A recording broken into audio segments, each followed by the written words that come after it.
Bwana, kikosi cha wananchi Young Africa siku ya jana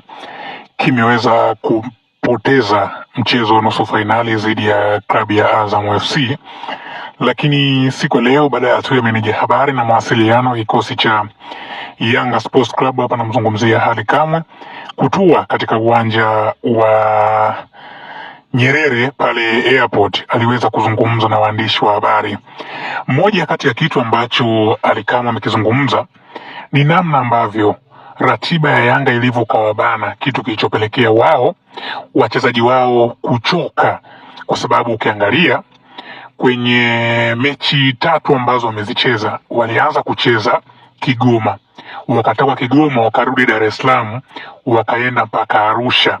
Walivyotoka Arusha wakarudi tena Dar es Salaam, wakaenda kucheza Mwanza dhidi ya Azam FC, mchezo ambao wao walipoteza. Badala tu ya kucheza mchezo huo siku ya jana, leo wamerejea tena katika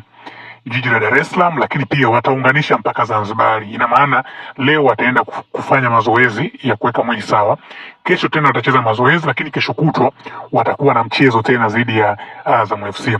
Kwa mujibu wa Ally Kamwe, anasema haya ni maelezo kutoka kwa kiongozi mkubwa, japokuwa hajamtaja ni kiongozi gani, lakini hayo ni maelezo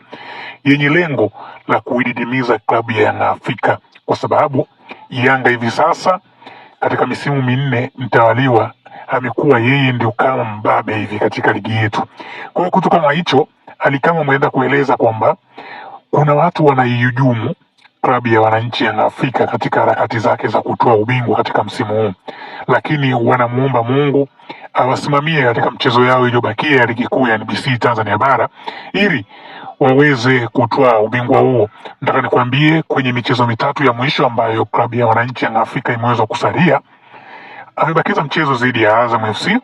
ambao utafanyika katika dimba la New Amani Complex, lakini pia mchezo mwingine ni dhidi ya TRA. Mchezo huo pia wameupeleka huo katika dimba la New Amani Complex, lakini mchezo mwisho utaenda kumalizika katika dimba la Meja Jenerali Samuyo. Mchezo huu utakuwa wa mwisho ambao wao watacheza na JKT Tanzania. Kwa hesabu za haraka haraka unaweza ukamwelewa Ally Kamwe namna gani anaongea kwa uchungu, kwa sababu ukiangalia na ratiba namna ambavyo ilivyokuwepo, ratiba ilikuwa ni ngumu sana kwa upande wao Yanga Afrika, kitu kilichopelekea wao anaamini kwamba ratiba hii imepangwa kimkakati ili klabu ya wananchi Yanga Afrika iweze kupoteza mchezo wa aina yoyote, na hatimaye waliweza kufanikiwa kupoteza, kitu ambacho kimezua sintofahamu kweli kweli. Lakini pia Ally Kamwe bado anaendelea kudai kwamba goli ambalo alifunga Depu lilikuwa ni goli halali, kitu kilichopelekea mwamuzi kulikataa goli hilo ni hujuma pia, kwa sababu yalikuwa ni maelekezo kwamba wao ule mchezo ilibidi wapoteze, ndio kitu kilichowapelekea kukosa ama kushindwa kupata matokeo. Wewe, kwa namna ambavyo ratiba ya Yanga Afrika ilivyokuwepo hivi sasa na namna ambavyo Yanga inacheza, unafikiri kwamba ni kweli Yanga amehujumiwa katika ratiba ambayo ilipangwa na bodi ya ligi kuu kushirikiana na shirikisho la mpira wa miguu Tanzania, ama kuna kiongozi ambaye anaendesha maelekezo kwamba Yanga Afrika msimu huu asiweze kuchukua ubingwa wa aina yoyote? Hayo yote tuandishie comment yako hapo chini, ila bado niendelee kukushauri wewe ambaye unatufuatilia kila siku kwamba usisahau tu kusubscribe, kushare, kulike pamoja na comment YouTube channel yetu ya Bongo TZ, ili tuweze kukuwekea kile ambacho kinachostahili. Nataka nikukumbushe kwamba klabu ya wananchi Yanga Afrika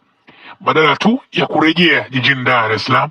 wamenyooka moja kwa moja mpaka visiwani Zanzibar kwa ajili ya kujiandaa mchezo wao. Ina maana hata Havoc Town hawajaikanyaga, yani wao wametua tu viunga vya jiji la Dar es Salaam pale airport, na moja kwa moja wakachukua ndege ya kuunganisha mpaka kufika visiwani Zanzibar. Hiyo ni taarifa, lakini pia unaweza kudondoshea komenti yako kwamba je, ni kweli Yanga wananyongwa ama timu yao ndiyo mbovu? Bye bye.